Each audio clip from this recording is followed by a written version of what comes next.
தமிழகத்தில் உள்ள நியாய விலைக் கடைகளில் விரைவில் அனைத்து பொருட்களும் கிடைக்க நடவடிக்கை எடுக்கப்படும் என்றும், இலவச அரிசி திட்டத்தால் தமிழகத்தில் 1,91,00,000 பேர் பயனடைந்து வருவதாகவும் வேலூரில் செய்தியாளர்களிடம் பேசிய அமைச்சர் செல்லூர் ராஜு தெரிவித்தார். அம்மா ஃப்ரீ ரைஸ் இந்தியாவிலே எந்த மாநிலத்திலையும் விலைக்கு கூடுதல் விலைக்கு வாங்கி இன்னைக்கு 22 ரூபா 30 காசுக்கு வாங்கி விலையே இல்லாமல் கொடுக்குற ஒரு அரசு அம்மாவுடைய அரசு. வேறு இந்தியாவில் எந்த மாநிலத்திலையும் கிடையாது.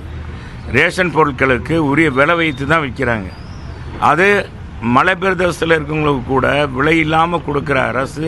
அது 1,91,00,000 குடும்பங்களுக்கும் விலை இல்லாமல் 20 கிலோ கொடுக்குற அரசு அம்மாவுடைய அரசு.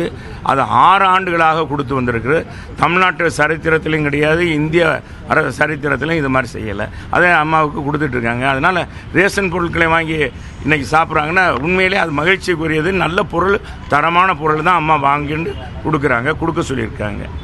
இதே காலகட்டத்தில் இதுக்கு முன்னால் வறட்சி ஏற்படும், திமுக ஆட்சியில் வறட்சி ஏற்படும். அப்போ அந்த காலத்தில் தான் கப்பக்கிழங்கு, பலாக்கொட்டை, மக்காச்சோளம்லாம் சாப்பிட்டது அந்த காலம். இன்றைக்கி 140 ஆண்டுகள் ஆகிவிடுச்சு வறட்சி ஏற்பட்டு. 140 ஆண்டுகளுக்கு பிறகு இப்படிப்பட்ட ஒரு வறட்சி ஏற்பட்டிருக்கு. அப்படி வறட்சி ஏற்பட்டும் கூட எங்கேயுமே பசி இல்லாமல் மக்கள் சாப்பிட்றாங்கன்னா அந்த கருணை தாய் எங்கள் அன்னபூரணி புரட்சித் தலைவர் அம்மாவுடைய திட்டம் தான் அதுக்கு காரணம்.